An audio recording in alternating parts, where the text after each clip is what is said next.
Kalau kamu tipe orang yang profit oriented, kamu kayaknya belum di sini deh tempatnya gitu. Tapi kalau kamu orang yang non profit oriented, yuk ke sini ke akuntansi sektor publik. Hai semua, aku Niken dari Arah Rencana.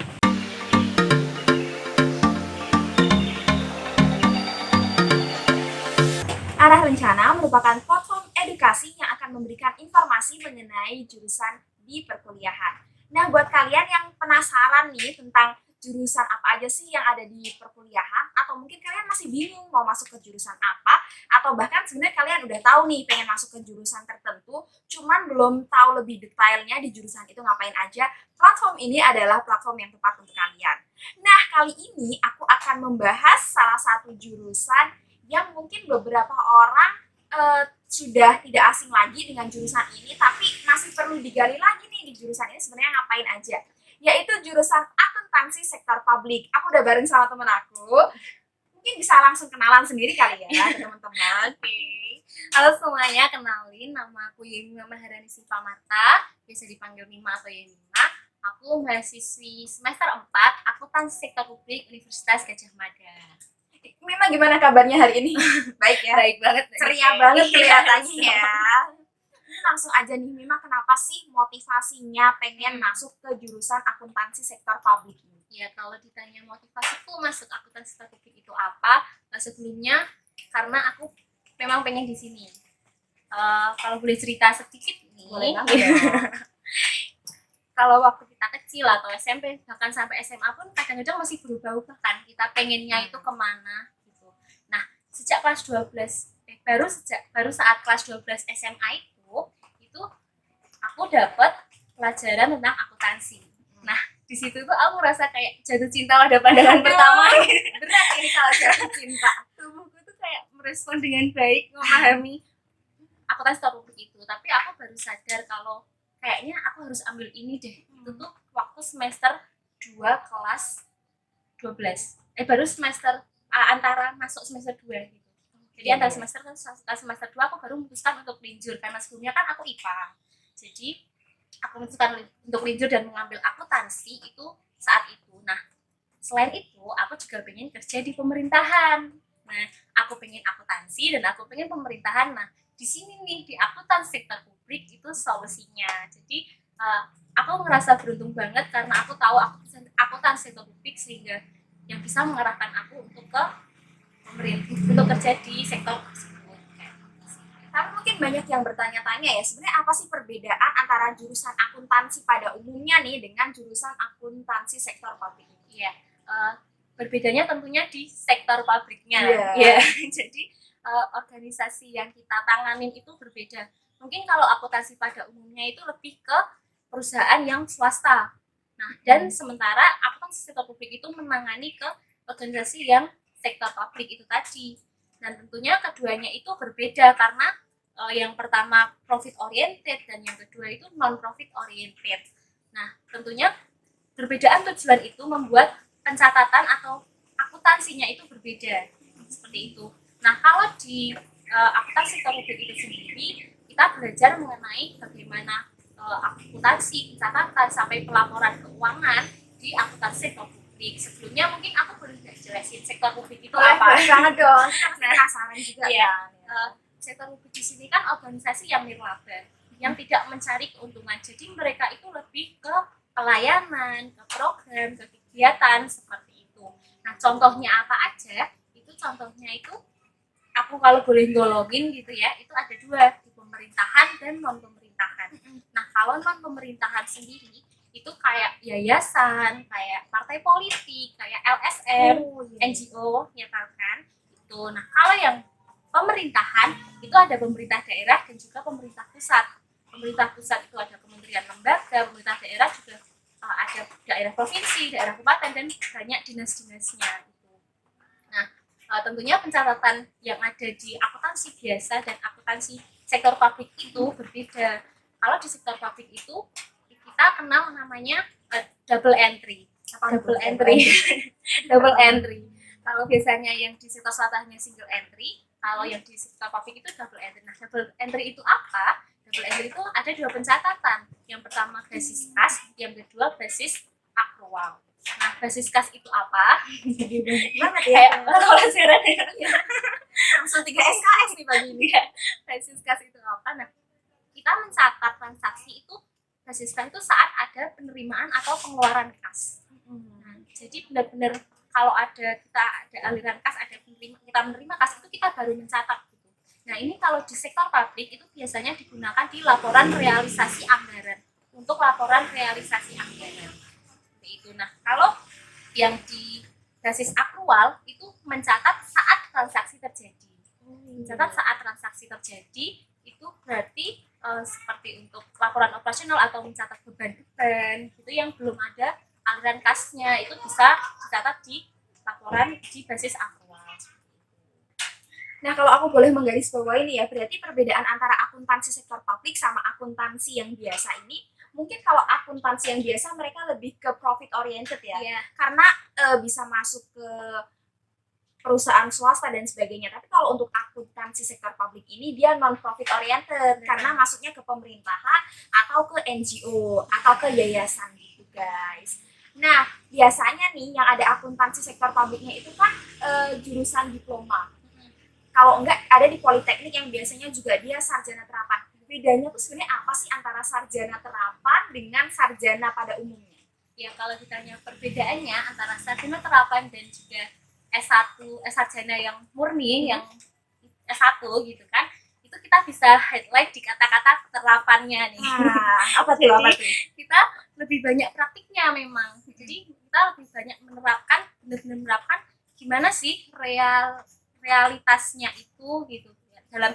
Jadi kita melihat ke pekerjaan besok itu seperti apa sih praktiknya seperti itu. Jadi kalau boleh aku bandingkan gitu ya, itu kalau yang sarjana terapan itu 60% praktik, 40% teori. Sedangkan yang sarjana, yang S1 itu kalau biasanya itu 60% teori berarti kan, dan 40% itu praktiknya. Jadi memang kita itu lebih banyak ke arah praktiknya seperti itu.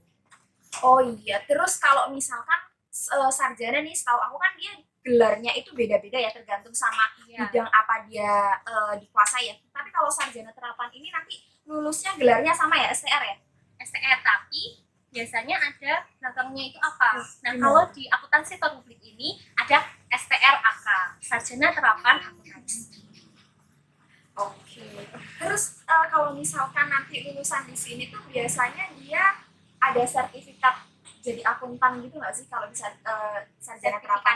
Iya, sertifikasi. Iya, ada banget bener nih kan. Kalau di kampusku gitu ya, di prodiku itu udah kerjasama dengan Ikatan Akuntan Indonesia yang mengadakan ujian sertifikasi AAP. Nah, AAP itu ahli akuntansi pemerintahan, karena memang di kampusku itu memang kita tuh lebih banyak belajar tentang akuntansi publik khususnya di pemerintahan. Jadi saat lulus nanti kita ada ujian juga, tapi itu semuanya udah di cover oleh kampus seperti itu. Iya. Jadi untungnya di situ gitu ya. Jadi ya. udah ada sertifikasinya, yaitu AAP, ahli akuntansi pemerintahan. Jadi nanti kalau di titelnya itu STRAK AAP. Wah, panjang banget nih guys. Ternyata. Selanjutnya nih, apa sih kemampuan dasar, pengetahuan dasar yang harus dipersiapkan kalau misalkan dia mau masuk ke jurusan ini? Ya, sebenarnya sama kayak akuntansi pada umumnya. Paling enggak kita tuh tahu konsep dasar akuntansi itu kayak apa. Kalau kita belajar tentang, kita pernah belajar tentang persamaan dasar akuntansi. Nah, itu ada aset sama dengan kewajiban plus ekuitas. Gitu. Jadi paling enggak logikanya itu tahu. Jadi balance antara aset dan kewajiban plus ekuitas. Selain itu kita juga paling enggak harus tahu logikanya kalau misalnya ada transaksi nih, ada akun-akun, kita tahu saldo normalnya di mana atau saat akun ini bertambah itu di debit atau di kredit kayak gitu, seenggaknya harus tahu. Terus kalau yang secara khusus tentang akuntansi sektor publik ini yang paling enggak yang harus tahu itu perbedaannya itu tadi. Perbedaan antara akuntansi biasanya dengan akuntansi sektor publik.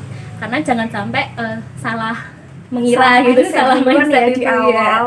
Jadi paling nggak harus tahu itu. Tapi banyak banget nih sekarang tuh fenomena anak-anak yang suka cari tantangan gitu. Jadi kayak aku dulu ya, aku tuh sekolahnya tuh di jurusan IPA, Mim. Tapi kuliahnya sekarang lanjut di rumpun sosum gitu. Iya. Nah, kira-kira kalau di akuntansi ini bisa nggak sih teman-teman yang dari IPA mau masuk ke akuntansi sektor publik, dia kesusahan nggak sih dalam mengejar materinya itu? Kebetulan aku juga IPA. Oh iya, menarik. Aku juga IPA dan baru dapat akuntansi itu di kelas 12. Nah, kalau kesusahan enggak itu tergantung masing-masing ya, tergantung pribadi masing-masing. Seenggaknya kalau kita IPA dan kita pernah dapat akuntansi itu seenggaknya tahu tadi konsep dasarnya itu tadi. Tapi memang saat pelaksanaannya, saat kita udah tahu logikanya itu bisa jalan gitu loh. Emang lebih enak kayak gitu. Tapi aku emang rasa sama teman-temanku yang SMK gitu ya. Iya. Yang SMK yang memang jurusannya akuntansi ya. gitu, mereka lebih lahat gitu loh makanya. Jadi yang sini masih masih pelan-pelan dan masih cari tahu yang berbeda gitu. Tapi nggak apa-apa kok kayak gitu kan, kita belajar bareng-bareng dan dari awal itu bakal diberitahu, nggak yang langsung ujuk-ujuk tiba-tiba yang tiba-tiba langsung dapat langsung banyak dapet banget yang tentang enggak, akuntansi gitu enggak enggak. juga. Jadi di awal nih, di semester awal dia tetap dikasih tahu ya pengantarnya dulu, Iya, bener kayak banget. gitu Iya. guys. Jadi buat kalian yang kalau misalkan dari IPA nih terus pengen masuk ke akuntansi sektor publik, nggak perlu khawatir karena ya nanti bareng-bareng juga. Tapi mungkin tetap harus persiapan ya, Iya. biar nggak kaget nanti ketika Iya. di semester atas gitu. Selanjutnya nih Mima, kayak apa sih alat-alat yang perlu digunain banget untuk menunjang kuliah di jurusan ini? Nggak muluk-muluk ya. Alatnya ya kita punya laptop dan kalkulator. Iya. Kalau boleh saran nih, kalkulatornya itu kan biasanya ada kalkulator saintifik sama kalkulator dagang. Nah, kalau buat akuntansi sih emang lebih enak yang kalkulator dagang. Karena kalau kalkulator dagang itu ada separator kliknya. Terus, kalau di akuntansi sektor publik, bahkan akuntansi gitu ya, itu kan kita menghitungnya kan hanya tambah-tambah. Bener banget, tambah, kurang, kali bagi ya. kali bagi pun enggak yang gimana ya, itu aja gitu. Jadi itu aja cukup. Jadi enak ya, kebantu ya kalau misalkan harus ngitung-ngitung banyak nih buat yang aduh pusing agak lama nih ngitungnya. Jadi tetap kebantu, tetap boleh pakai kalkulator, dan kalkulatornya pun yang digunakan kalkulator yang dagang, bukan kalkulator yang saintifik yang banyak banget tulisan-tulisan nggak ada teman-teman. Nggak kepake ya. Kalau misalkan software nih, apakah di akuntansi sektor publik ini sendiri dia harus menguasai software tertentu? Nah, kalau aku jawab sih enggak ya kalau untuk kuliah saat ini gitu. Iya. Karena kalau misalnya di akuntansi biasanya itu kan kita diajari memang akuntansi yang dipakai di perusahaan atau sistem atau software yang dipakai di perusahaan, misalnya kayak Zahir atau yang lainnya, itu memang diajarkan. Tapi kalau untuk yang akuntansi sektor publik ini, itu kami belum diajarkan atau diajarkan tentang yang softwarenya itu, karena walaupun memang ada khususnya di pemerintahan itu kan pasti ada ya sistem akuntansinya atau software yang dipakai untuk mengintegrasi ya. gitu kan, agar produknya itu untuk menyusun laporan keuangannya itu tadi, itu kan pasti pakai itu. Tapi kita di sini belum diajarkan ke arah situ. Jadi justru kami diajarkan manualnya kayak apa, jadi tahu alurnya. Jadi ini ke sini itu habis ini kemana, atau ini setelah itu dari mana atau gimana kayak gitu. Tapi kan pasti di pemerintahan atau di yayasan tuh dibutuhin ya software buat dia laporan keuangannya biar bisa tertata gitu. Nah, ada nggak sih kira-kira anak yang dari jurusan akuntansi sektor publik itu yang dia diarahkan untuk pembuatan software, atau nanti ada jurusan sendiri yang untuk membuat softwarenya itu? Nah, kalau misalnya kalau anak akuntansi sektor publik itu lebih ke kayak merancang softwarenya. Jadi memang kami itu ada mata kuliah khusus tentang sistem informasi akuntansi, dan juga ada juga sistem informasi keuangan pemerintahan. Nah, di situ memang kita diajarkan bagaimana sih cara merancang sistem seperti itu. Tapi kalau misalnya yang mengeksekusi gitu ya, yang membuat sistemnya jadi benar-benar software, itu kan pasti anak-anak TI ya gitu kan, yang lebih paham. Tapi kami yang menyetorkan istilahnya, menyetorkan alurnya itu kayak apa, prosesnya, kayak pihak-pihak yang terlibat itu apa, mana saja, seperti itu. Ngekonsepnya ya, jadi udah ada konsepnya nih, software yang mau dibikin itu isinya apa aja, terus nanti tinggal diserahkan ke teman-teman TI nih buat ngebikin softwarenya itu. Aku juga penasaran nih Mima, kalau dari semester awal sampai semester akhir itu apa aja sih yang dipelajari gitu, mata kuliah apa yang harus dipelajari? Iya, banyak banget ya kan. Banyak Kalau banget ya, 8 ngomongin semester. itu banyak banget. Kami ada 8 semester. Nah, semester 1 sama semester 2 itu masih pengantar. Jadi masih iya. akuntansi pada umumnya jujur. Jadi kita belajar tentang perusahaan jasa, perusahaan dagang, perusahaan manufaktur, terus juga ada akuntansi pengantar, akuntansi biaya kalau teman-temannya akuntansi tahu. Akuntansi biaya kita juga belajar itu. Nah, semester 3 nih, mulai semester 3 kita mulai benar-benar fokus ke tentang sektor publiknya. Di situ kita belajar tentang pajak pusat, pajak daerah, kita ngitung pajak di situ. Terus juga ada penganggaran. Kalau di sektor publik itu kan anggaran itu salah satu hal penting ya. Jadi benar-benar menjalankan program itu sesuai anggaran, dan anggaran pun menyusunnya harus sesuai perencanaan. Nah, kita belajar mata kuliah itu. Nah, selain itu kita juga belajar tentang akuntansi pemerintahan.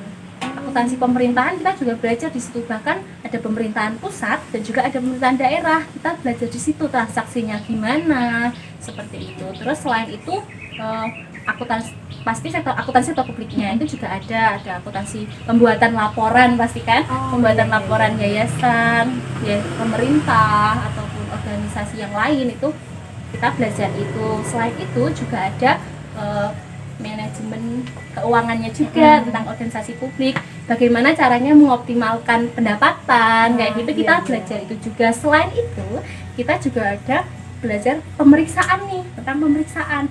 Kalau kita kenal audit di perusahaan biasa, perusahaan swasta, nah di organisasi publik itu namanya pemeriksaan. Kita belajar pemeriksaan sektor publik ini, bahkan bisa dibilang ada 4 kali kita bakal ketemu tentang pemeriksaan. Dalam 4 semester itu. Karena yang pertama pemeriksaan keuangan sektor publik pertama, kedua ada praktikumnya juga setelah itu. Jadi memang menarik banyak banget. Ini cocok banget sih buat teman-teman yang mau ke BPK. Itu kita belajar itu di sini. Terus selain itu kalau biasa kan ada analisis laporan keuangan. Nah, kita juga belajar tapi tentang analisis laporan keuangan sektor publik kayak gitu. Kirain cuma anak-anak kedokteran atau keperawatan aja ya yang melakukan pemeriksaan, ternyata anak akuntansi itu juga rajin ya melakukan pemeriksaan. Tapi yang diperiksa beda konteks yang diperiksa di sini. Kita laporan keuangannya. Terus aku tadi menggarisbawahi bahwasanya kalau di akuntansi sektor publik ini dia udah lebih diarahkan ya mata kuliahnya ya, lebih diarahkan untuk akuntansi di pemerintahan atau akuntansi di NGO yayasan gitu ya. Jadi udah tahu nih guys apa yang dipelajari. Selanjutnya nih, ini yang biasanya banyak banget ditanyain, tugas-tugas anak akuntansi sektor publik apa aja sih? Kalau ngomongin tugas beragam dan banyak sekali ya, nggak ada habisnya tugas terus. Soalnya memang kita kan sarjana terapan dan ada banyak sekali praktikumnya. Nah, memang tugas di mata kuliah praktikum itu memang banyak sekali, tapi tenang aja teman-teman, memang tugas yang diberikan itu tentunya sesuai dengan apa yang kita pelajari dan apa yang kita butuhkan nanti. Kalau teman-teman mau ke sektor publik kerjanya itu, tugas itu membantu kita. Karena misalnya nih, apa sih contohnya, ada praktikum penganggaran. Nah, kita benar-benar nyusun anggaran dari tahap awal sampai tahap akhir. Bahkan satu tahap itu bisa satu pertemuan gitu. Nah, itu menariknya di situ gitu teman-teman. Dan apakah tugas itu merugikan? Tentu enggak. Sebenarnya kalau boleh cerita tentu enggak ya. Kalau boleh cerita, kan waktu itu pernah ada dosen tamu nih, ada dari praktisi Bappenas. Nah, beliau itu cerita kalau beliau dulu itu belum dapat tugas seperti ini ya gitu. Jadi itu suatu keuntungan kalau teman-teman kuliah di akuntansi sektor publik, karena memang diajari ke ranahnya ke situ. Dan apakah kalau ngerjain tugas itu tentu aja udah ada formatnya juga kan, ada modulnya, ada formanya, jadi memang lebih mudah seperti itu. Bener-bener. Jadi kalau misalkan di akuntansi sektor publik itu ya yang aku lihat dia udah terarah gitu ya mau kemana gitu. Lebih ke ini bener sih, lebih ke sektor publik karena ada namanya juga udah sektor publik kan. Terus biasanya akuntansi tidak terlepas dari deretan angka-angka yang sangat banyak. Ini gimana nih? Apa kalau misalkan dia yang tadi di awal aku bilang dia kayak nggak suka banget nih hitung-hitungan gitu, gimana nanti menghadapi jurusan ini? Kalau menurutku kalau suka atau nggak suka hitung-hitungan karena sekarang udah ada kalkulator Bener dan banget. kalau Excel udah ada formula itu nggak masalah sih kalau suka atau nggak suka. Yang penting nggak males lihat angka. Nah, iya tuh. Memang banyak banget angka-angkanya. Tapi ya masih bisa lah. Kan ini rupiah pasti melek lah kalau lihat itu. Kalau ngitung masalah duit ini langsung seger ya. Walaupun nggak ada duitnya. Oh iya, bener. Meskipun nggak ada duitnya tapi Hitung tetap angka gitu seger. kan. Ya, tapi juga nggak semua tentang angka juga sih. Ada yang kayak analisis atau bikin makalah kayak gitu. Nah, terkait dengan bacaan nih kayak gimana? Kalau di jurusan aku ya, kita tuh setiap hari ketemu jurnal, ketemu paper, terus nanti kita juga harus tugasnya tuh membuat jurnal atau membuat paper. Kalau di jurusan akuntansi apakah dia juga sama tiap hari ketemunya bacaan-bacaan gitu? Ya nggak, menurut bacaan pun pasti ada angkanya yang ada angkanya. Karena kalau kita lihat kita menyusun apa atau mau lihat transaksi apa gitu, kita tuh patokannya kan pasti ke standar akuntansinya, ke peraturan-peraturan. Kalau misalnya di pemerintahan kita harus lihatnya ya peraturan pemerintah, undang-undang, peraturan menteri keuangan seperti itu. Kalau di daerah ya kita lihatnya perda, pergub, bub kayak gitu. Nah, kalau jurnal-jurnal mungkin ada beberapa matkul memang yang membutuhkan itu. Jadi untuk menganalisis, untuk menyusun makalah itu kan kita juga perlu referensi dari berbagai hal kayak gitu. Nah, guys, jadi buat kalian yang kayak aduh nggak bisa hitung-hitungan atau agak lama nih ngitungnya, nggak masalah karena dibantu kalkulator tadi ya, dibantu kalkulator, dibantu Excel. Cuman yang harus digarisbawahi adalah jangan males lihat angka karena bakal lebih sering ketemu angka ya.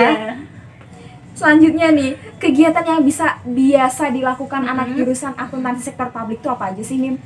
Banyak banget sih, selain tugas ya pasti. Apa aja tuh selain tugas? Kita masih bisa join organisasi. Itu organisasi kan banyak banget, ada yang tingkat univ, tingkat fakultas, tingkat departemen gitu kan. Kalau tingkat prodisi di tempatku udah nggak ada, soalnya kan kalau di vokasi itu kan tingkatnya fakultas, departemen, prodi, baru prodi. Nah, kita organisasi itu di tingkat departemen ya. Tuh, terus kalau mau part time itu juga bisa banget, masih bisa gitu, walaupun tugasnya banyak itu masih bisa ke handle gitu, masih ada waktu ya buat iya part-time. masih bisa buat ikut kegiatan yang lain atau mau nongkrong gitu juga masih bisa nongkrong sambil ngerjain tugas. Bisa banget tuh. Terus kalau buat magang nih masih gimana sistem magangnya kalau di akuntansi sektor publik? Iya, masih sama sih kayaknya sama yang lain, khususnya di vokasi magang itu kan jadi SKS tersendiri kan. Kalau di tempatku magang itu di semester 8 itu bahkan 8 SKS khusus untuk magang. Nah, magangnya itu gimana? Mahasiswanya itu cari sendiri, tapi nanti ada surat pengantar dari kampus.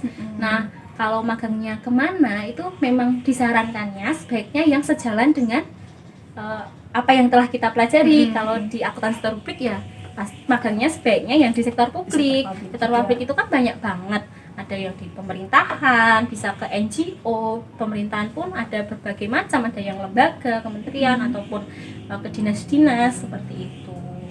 Biasanya nih kalau misalkan kita udah magang terus nanti kinerjanya bagus di magang itu kan suka di hire ya sama tempat yang kita magang. Kalau dari jurusan akuntansi sektor publik tuh apa kebanyakan juga kayak gitu apa gimana ya? Ya mungkin bisa saja kayak gitu, tapi kan kalau di sektor publik khususnya di pemerintahan itu kan ada birokrasinya, ada benar. Iya, peraturannya sendiri kalau mau daftar kayak apa, jadi tetap harus mengikuti prosedurnya sih setahu Iya benar. Menghindari KKN ya guys. Jadi meskipun udah kenal, udah magang di situ, udah deket banget sama pegawai-pegawainya situ, tapi tetap ngikutin birokrasi sebagaimana harusnya ya. Bener banget sih, setuju banget nih. Selanjutnya nih Mim, di semester atas tuh kita udah kayak dispesialisasi ke konsentrasi-konsentrasi tertentu kan. Kalau di jurusan akuntansi sektor publik sendiri gimana Mim? Nah, kalau di akuntansi publik khususnya di kampusku itu bukan konsentrasi yang gimana gitu ya, itu lebih ke mata kuliah pilihan. Ada mata kuliah pilihan di semester 5 dan semester 6. Nah, tapi itu juga berhubungan gitu. Di semester 5 dan 6 itu ada 2 mata kuliah pilihan. Yang pertama analisis pendapatan daerah dan yang kedua audit forensik. Itu kita mendapatkan teorinya itu di semester 5, nanti di semester 6 itu kita praktikumnya. Ya, jadi memang pilih-pilih itu gitu. Nah, kalau analisis pendapatan daerah itu apa gitu ya, kita belajar tentang kenapa sih kok pendapatan asli daerah itu belum optimal atau masih kalah dengan, masih lebih banyak yang pendapatan transfer seperti itu, atau misalnya ya tentang pokoknya terkait dengan pendapatan daerah kayak gitu. Ini cocok banget buat teman-teman yang mau ke dinas-dinas atau yang mengelola tentang pendapatan daerah khususnya. Nah, kalau yang audit forensik ini lebih ke pemeriksaan seperti itu. Berarti kalau misalkan pengen banget mengabdi ke daerah atau mengembangkan daerah, khususnya kayak pengabdian di pemerintahan sih, akuntansi sektor publik ini cocok banget ya, Mim. Cocok banget. Terus tadi juga sempat disinggung masalah praktikum ya. Praktikumnya tuh gimana sih kalau di akuntansi sektor publik ini? Ya, sebenarnya kayak pelajaran biasa gitu kan. Kita itu jelasin dosen biasa, terus abis itu ada modul. Nah, modulnya itu berisi kasus-kasus nih. Kasus-kasus memang misalnya nih tentang pemerintah pusat, misalnya ada kasusnya bukan kasus yang masalah atau gimana, tapi lebih ke kayak ada terjadi transaksi apa, ada terjadi kejadian apa yang nanti bisa dicatat di transaksi itu. Misalnya ada penerimaan uang atau pencairan uang dari bendahara umum negara untuk bendahara pengeluaran misalnya kayak gitu. Nah, lebih ke praktik kayak gitu sih, lebih ke ngisi modul, ngerjain tugas kayak gitu. Praktiknya tuh juga udah diarahkan ya, nanti kalau misalkan kita bekerja di sektor pemerintahan kayak udah tahu apa yang harus dilakukan gitu ya. Udah ada formatnya juga, jadi kita udah diarahin nih di modulnya. Pertama cari dokumen apa, kan kalau di sektor publik itu kan pasti ada perencanaan seperti itu. Menarik banget, jadi lebih banyak wawasan yang digali ya dari sektor publik. Selanjutnya nih, tadi kan Mima udah ngejelasin ya kalau misalkan ada banyak yang mata kuliahnya banyak, terus juga praktiknya juga ada. Kira-kira jamnya tuh gimana sih? Padet banget apa enggak nih? Kalau dibilang padet, kalau di total sampai 8 semester gitu ya, termasuk yang padet memang, karena praktikumnya itu walaupun sama-sama kayak yang lain 144 SKS, tapi kami merasa memang mata kuliahnya itu lebih banyak gitu. Mata kuliahnya lebih banyak, jadi 8 semester itu seperti itu. Tapi kalau misalnya dalam satu semester itu mahasiswa yang lain masih sempat organisasi atau enggak, masih sempat part time atau enggak, itu masih banget, masih bisa banget masih saya yang di awal tadi masih bisa ke handle lah. Tapi nggak boleh gampangin juga. Tetap harus pinter-pinternya kita berbagi waktu ya sebenarnya. Tergantung orangnya. Bener banget. Terus biasanya ada lagi nih anak-anak yang dia masuk ke jurusan tertentu itu pengen berprestasi kan tentunya. Kalau di akuntansi sektor publik sendiri, dia membuka kesempatan buat ikut lomba-lomba gitu nggak sih? Besar banget sih kesempatannya, karena walaupun kita akuntansi sektor publik, kita kan masih rumpun akuntansi nih.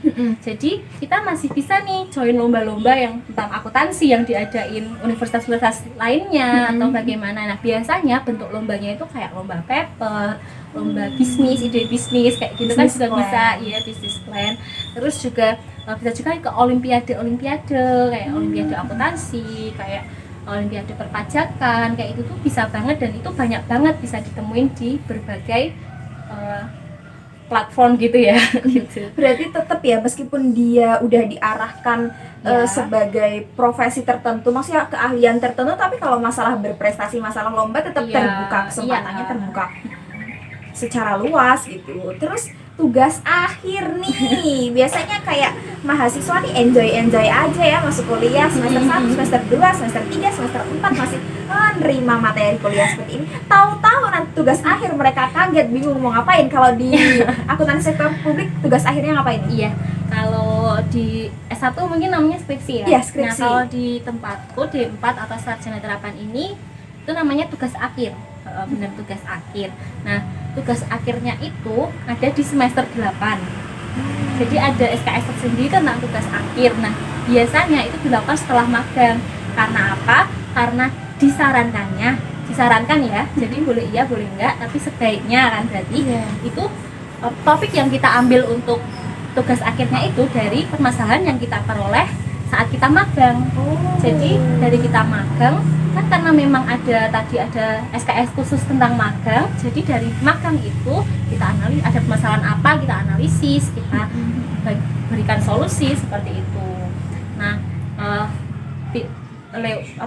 selain itu juga bisa juga sih memang diperbolehkan juga kalau misalnya ada inovasi baru, misalnya membuat sistem akuntansi atau sistem apa seperti itu juga diperbolehkan, tapi memang disarankannya terkait dengan permasalahan yang saat magang. Terus kalau masalah KKN gitu tetap ada kan ya? Ada, jadi emang kayak SKS khusus juga, jadi kita di semester akhir, di semester 8 itu hanya 3 nih. Hanya 3, iya. tapi memang SKS-nya banyak. Iya. Yang pertama ada KKN di semester 8, ada magang juga di semester 8, dan ada tugas akhir situ. Itu kita ada di semester 8. Nah biasanya periodenya tuh berapa lama sih kalau akuntansi sektor publik ini? Berapa semester?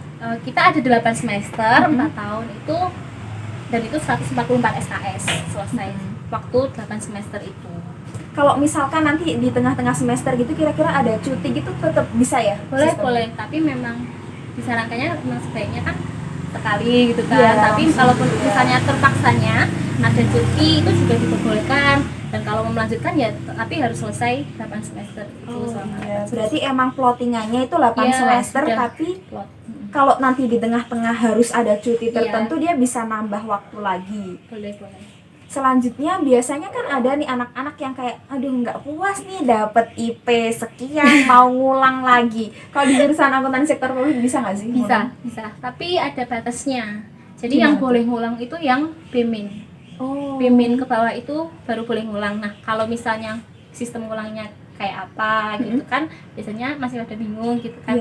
Kalau misalnya semester genap kita ngulang nih, berarti kita juga ngulangnya ya yang semester genapnya juga ya.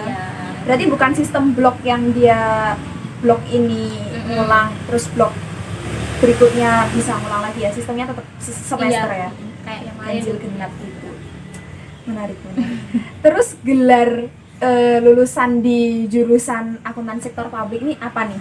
Ya kalau gelarnya itu kayak yang tadi kan STR ya? STR AK, jadi sarjana terapan akuntansi. Kalau misalkan dia mau lanjut lagi nanti S2 masih bisa ya? Boleh banget ya, tadi aku lupa ya nggak bilang. Jadi sama kayak S1, STR ini juga punya kesempatan buat lanjut ke S2 langsung, tapi S2-nya itu S2 terapan gitu. Jadi ada kok, ada. Kalau tadi kan udah dijelasin ya, mungkin di akuntan sektor publik ini kita lebih diarahkan untuk ke sektor publiknya. Tapi biasanya ada nggak sih tempat kerja tertentu yang kayak dia didominasi oleh anak-anak sektor publik, atau biasanya anak-anak akuntan sektor publik itu lari kemana kalau misalkan cari kerja? Tentunya ke pemerintahan sih ya paling banyak. Kayak mungkin ada beberapa politeknik juga kan yang mengarahkan memang mahasiswanya ke arah ke pemerintahan, bisa ke kementerian atau ke dinas seperti atau ke lembaga kayak gitu. Memang apa yang kita pelajari kan ke situ, jadi memang arahnya ke sektor publik. Menarik. Jadi saya lebih terbuka sekali nih wawasannya tentang akuntan sektor publik. Selanjutnya yang biasa jadi kecemasan beberapa mahasiswa adalah terkait masalah biaya nih memang. Kalau kuliah di akuntansi sektor publik ini sendiri biayanya berat atau ada biaya-biaya lain yang harus dikeluarkan atau enggak sih sebenarnya? Kalau sama sih kalau soal UKT ya, kalau kampus negeri kan pastinya UKT kayak ya. Silang gitu kan, subsidi silang gitu tergantung kemampuan finansial orang tua. Nah, kalau yang lain, biaya yang lain itu aku boleh bilang sih kalau di sini itu termasuk yang murah gitu loh. Karena nggak perlu beli apa atau untuk menunjang praktikumnya seperti itu, paling ya cuma beli buat kalkulator dan juga referensi buku, karena memang sih kalau boleh jujur yang sedikit memerlukan biaya lebih itu di saat menyusun standar, saya membeli buku standar akuntansinya kayak gitu. Itu memang agak lumayan, harganya agak lumayan. Tapi ada e-booknya nggak sih? Nggak ada. Jadi kalau misalkan mau beli buku itu emang harus beli dalam bentuk buku ya? Tapi tenang aja sih, karena modul dari dosen itu juga sudah cukup membantu kita untuk menyelesaikan tugas-tugas kita.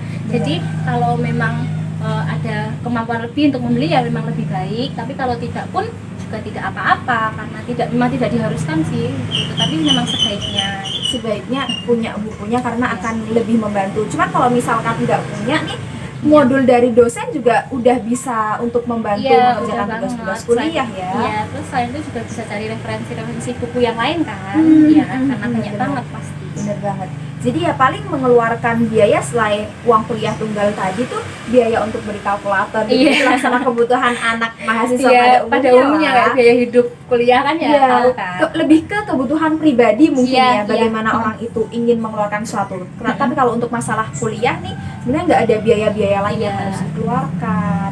Ih, menarik banget. Selanjutnya nih Mima, penasaran. Ini kan biasanya banyak banget fenomena-fenomena yang sering terjadi Iya. dan dirasakan oleh anak-anak kuliah pada umumnya kan. Termasuk juga aku kadang-kadang suka kepikiran gini nih, pernah ngerasa salah jurusan nggak sih masuk ke jurusan ini? Kalau jujur aku pribadi enggak sih. Keren. Kenapa tuh, kenapa? Karena emang dari awal aku udah pengennya ke sini gitu. Karena aku dari awal itu kan pengennya ke akuntansi yang sektor yang pemerintahan, berbau-bau pemerintahan kayak gitu, dan aku malah justru ngerasa beruntung dapat ini karena yang aku pelajarin itu ya yang nantinya aku butuhkan gitu loh. Iya, Jadi emang sudah menjurus itu kayak gitu. Nah mungkin kalau khusus kita mungkin ya tadi yang mungkin yang ada yang salah mindset atau mikirnya sektor publik itu justru yang untuk perusahaan swasta atau ternyata berbeda seperti itu ya, mungkin ada sih yang ngerasa kayak gitu. Tapi kalau aku pribadi jujur nggak ngerasa.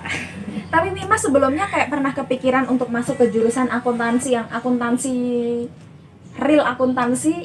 Iya kan? Terus Tapi itu gimana? karena SBM-nya sih. Oh, Soalnya iya. kan kalau yang di 4 akuntansi publik itu kan adanya di UTUL. Kalau yang waktu angkatanku, jadi ya. Oh, jadi pas SBM ini daftarnya akuntansi, terus ada ujian tulis dari UGM Iya. akuntansi sektor publik, terus masuk. Dan ternyata malah bener banget, udah pas hatinya di situ ya, passionnya di situ Memang ya. pilihan pertama aku UTUL langsung ini sih. Oh, Emang pengen ke sini. menarik. Selanjutnya nih, kamu pernah ngerasa kaget gitu nggak sih, Bim? Ternyata pas masuk ke jurusan ini mungkin ada hal-hal yang nggak sesuai sama ekspektasi awalmu. Ya kalau kaget sih lebih ke wah ternyata kayak gini ya, itu baru tahu, bener-bener baru tahu. Karena sebelumnya kan kalau waktu SMA kita belajar paling perusahaan jasa gitu ya, transaksinya bener. masih sedikit sederhana. Kalau yang sekarang sektor publik itu kan lebih detail, lebih runtut, lebih ada aturan yang harus kita taati ya gitu kan. Jadi mungkin kagetnya sedikit dan banyak dokumen di belakangnya itu yang iya kan, kalau menyusun apa kita harus lihat dokumen apa atau apa. Jadi kagetnya sih di situ mencari dokumen, dan kadang-kadang itu kesusahan itu tuh cari-cari dokumennya itu sih, justru karena kan nggak semua, misalnya nih cari dokumen di pemerintahan daerah kan nggak semua pemerintahan daerah itu memberikan akses kepada masyarakat untuk mengakses semua dokumennya pastikan. Jadi ya itu sih cari-cari.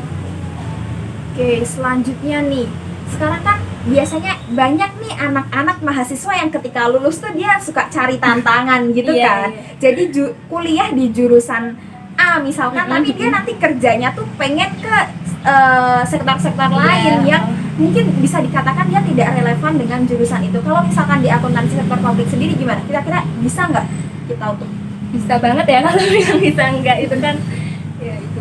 Nah kalau misalnya nih kan kita akuntansi sektor publik, terus juga ada akuntansi swasta untuk akuntansi yang sektor private gitu ya. Itu kita mau ke situ juga sebenarnya bisa, karena tadi di semester 1 dan 2 kita juga sudah diberi dasar kan, dasar tentang semua tentang akuntansi pada umumnya. Jadi mau ke situ juga bisa. Kalau misalnya mau wirausaha itu juga boleh sih, juga bisa banget, semuanya bisa kan.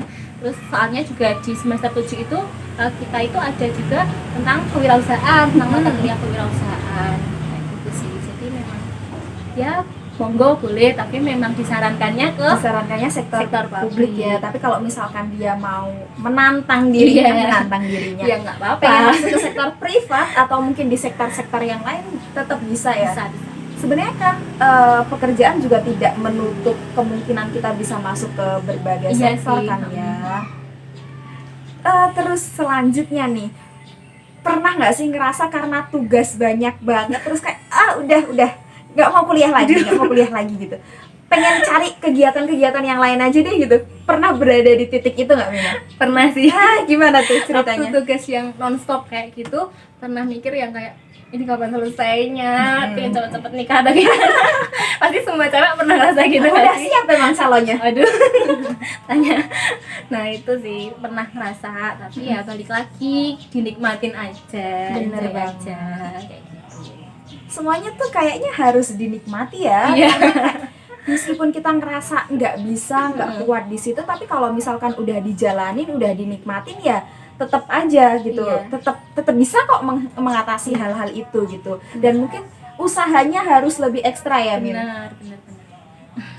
Mungkin kamu ada sesuatu gitu nggak yang bisa disampaikan ke teman-teman nih? Kalau misalkan kalian tipe orang yang seperti ini, lebih baik jangan deh masuk ke akuntansi sektor publik, atau mungkin ada tipe yang lain terus kamu menyarankan, oh kalau kamu tipe orang yang seperti ini kamu wajib banget nih gitu. Kalau tadi ya di awal aku bilang kalau sektor publik kan non profit oriented, kalau yang lainnya mungkin profit oriented. Nah, aku mau bilang ini nih, kalau kamu tipe orang yang profit oriented, kamu kayaknya belum di sini deh tempatnya gitu. Tapi kalau kamu orang yang non profit oriented, yuk kesini ke akuntansi sektor publik. Apa tadi? Pengabdian ya? Mengabdi. Selamat mengabdi ya, selamat mengabdi untuk negara, untuk yayasan gitu. Iya. Bisa banget masuk akuntansi sektor publik. Sama yang biasa ditanyain adalah prospek kerja nantinya. Oh ya. Apa aja tuh prospek kerja? Banyak banget sih kalau wilayah prospek kerja. Iya ya. Sekarang gini, tadi di awal sektor publik gitu kan, sektor publik itu apa aja sih gitu kan. Sektor publik itu ada non pemerintahan dan pemerintahan kan tadi. Non pemerintahan ada yayasan itu ada banyak sekali, ada yayasan pendidikan, ada yayasan sosial, dan LSM NGO kan banyak sekali, ada yang di dalam negeri juga ada yang multinasional kan, itu banyak sekali. Nah terus partai politik banyak kan jenisnya, ada berbagai macam partai politik di Indonesia. Nah selain itu ada juga pemerintahan kan ada pemerintah pusat, pemerintah daerah. Nah pemerintah pusat aja ada berapa banyak kementerian, ada berapa banyak lembaga. Terus kalau di pemerintah daerah ada pemerintah daerah provinsi, ada pemerintah daerah kabupaten. Nah ada berapa di Indonesia? Banyak sekali. Di bawah pemerintah kabupaten atau provinsi pun banyak sekali dinas-dinas kan. Iya benar. Kalau kita biasa nyebutnya itu SKPD, Satuan Kerja Perangkat Daerah. Nah itu banyak sekali dan semuanya itu membutuhkan tentang akuntansi. Iya. Pasti dong ya. Pengelolaan keuangan, dan yang paling menjurus dan paling tepat itu kan tentunya akuntansi sektor publik. Jadi kalau nanyain prospek kerja ya tentunya banyak banget. Berarti nggak ada matinya ya ini akuntansi sektor publik. Karena seterusnya kan di mana-mana dibutuhkan gitu ya. Terus kalau misalkan univ-univ yang menyediakan jurusan ini, soalnya kalau aku lihat ya kayaknya nggak begitu banyak gitu ya akuntansi. Jadi sektor publik. Banyaknya kayak cuma akuntansi aja. Iya itu. Jadi lulusan akuntansi sektor hukum belum banyak gitu loh saat ini. Jadi mungkin ini kedepannya akan menjadi suatu program studi yang dibutuhkan oleh berbagai pihak, khususnya di sektor publik, peluang yang besar kayak gitu. Lebih diarahkan ya, apalagi kalau aku dengar-dengar nih Mima angkatan pertama di UGM yang ada akuntansi sektor publik. Bener banget. Jadi baru tahun 2019 ini yang lalu, 2019 yang lalu angkatanku itu UGM membuka D4 akuntansi sektor publik. Iya benar. Menarik nih guys, buat kalian yang masih bingung mau masuk jurusan apa, mau cari peluang, bisa masuk ke akuntansi sektor publik. Nah, last but not least, Mima ada pesen nggak sih buat temen-temen yang pengen masuk kuliah atau mungkin pengen masuk ke jurusan akuntansi? Ya mungkin buat teman-teman yang masuk kuliah ya, buat teman-teman yang masuk kuliah itu pilihlah jurusan yang kalian sukai, karena kemungkinan besar apa yang kalian sukai itu akan menjadi masa depan kalian, yang kalian akan hadapi seterusnya itu. Jadi kalau kita sudah suka, kita sudah enjoy, itu bawaannya akan enak gitu loh saat kita melaksanakannya gitu. Nah ini benar banget guys, sepertinya ini juga bisa jadi pertimbangan buat teman-teman luar. Itu kan kita juga harus ada tugas-tugas dan kewajiban-kewajiban lain yang tetap harus dikerjakan kan. Jadi kuncinya itu dari awal kita emang harus udah enjoy dulu sama kuliah yang mau kita jalani nantinya. Tetapi jangan lupa juga kita harus mempertimbangkan itu dengan orang tua, dengan juga selain itu juga harus berdoa kan, pasti memohon agar diberikan yang terbaik gitu. Iya, kunci Iya. kesuksesan ya dikomunikasikan ke orang tua. Benar. Mungkin ada nih yang merasakan kalau misalkan kita pengen masuk ke jurusan A gitu, Iya. tapi orang tua kayak harus banget kamu harus masuk ke jurusan B, nggak boleh masuk ke jurusan A, ngapain sih di jurusan A gitu. Nah kuncinya adalah dikomunikasikan lagi ke orang tua gitu, Benar. biar dapet win-win solusinya nih. Yes, titik tengah. Di tengahnya harus seperti apa? Iya. gitu. Nah, aku ada tambahan lagi Apa nih. tuh? Apa tuh? Boleh boleh. Nih, buat teman-teman yang tertarik sama pemerintahan, sama yayasan, sama NGO, pembuatan laporannya kayak gimana, tahap-tahapnya apa aja, yuk join ke akuntansi publik. Ya sambil gitu. promosi Iya. promosi jurusan akuntansi sektor publik. Benar. Nah, makasih banget ya Mima hari Iya. ini udah mau berbagi cerita sama teman-teman semua. Jadi lebih tercerahkan lagi nih di jurusan akuntansi sektor publik. Mungkin yang awalnya teman-teman kayak aku pengen akuntansi karena aku suka banget akuntansi, tapi dengan nonton video ini jadi lebih tahu ya, oh ternyata akuntansi itu tuh nggak hanya sebatas ada jurusan akuntansi yang akuntansi, tapi ada juga jurusan akuntansi sektor publik yang dia udah spesifik diarahkan ke depannya mau seperti apa. Thank you Mima. Iya, sama-sama. Semoga kita Terima bisa kasih. sharing-sharing lagi ya di lain kesempatan. Nah, buat teman-teman yang pengen dapat informasi mengenai jurusan-jurusan lain, boleh banget silahkan tulis di kolom komentar kalian pingin untuk mendapatkan informasi di jurusan apa. Nanti Arah Rencana akan sharing-sharing dengan teman-teman dari jurusan lain. Terus tetap tonton video Arah Rencana, jangan lupa buat like, komen, dan subscribe yang pasti biar teman-teman tidak ketinggalan notifikasi dari Arah Rencana. Sekian dulu dari aku pada hari ini. Semoga informasi ini dapat diterima dengan baik oleh teman-teman semua. Dan yang pasti dapat bermanfaat untuk teman-teman semua agar nggak bingung lagi nih mau masuk jurusan apa atau nggak ngerasa salah jurusan. Sampai jumpa di video-video berikutnya. Dadah!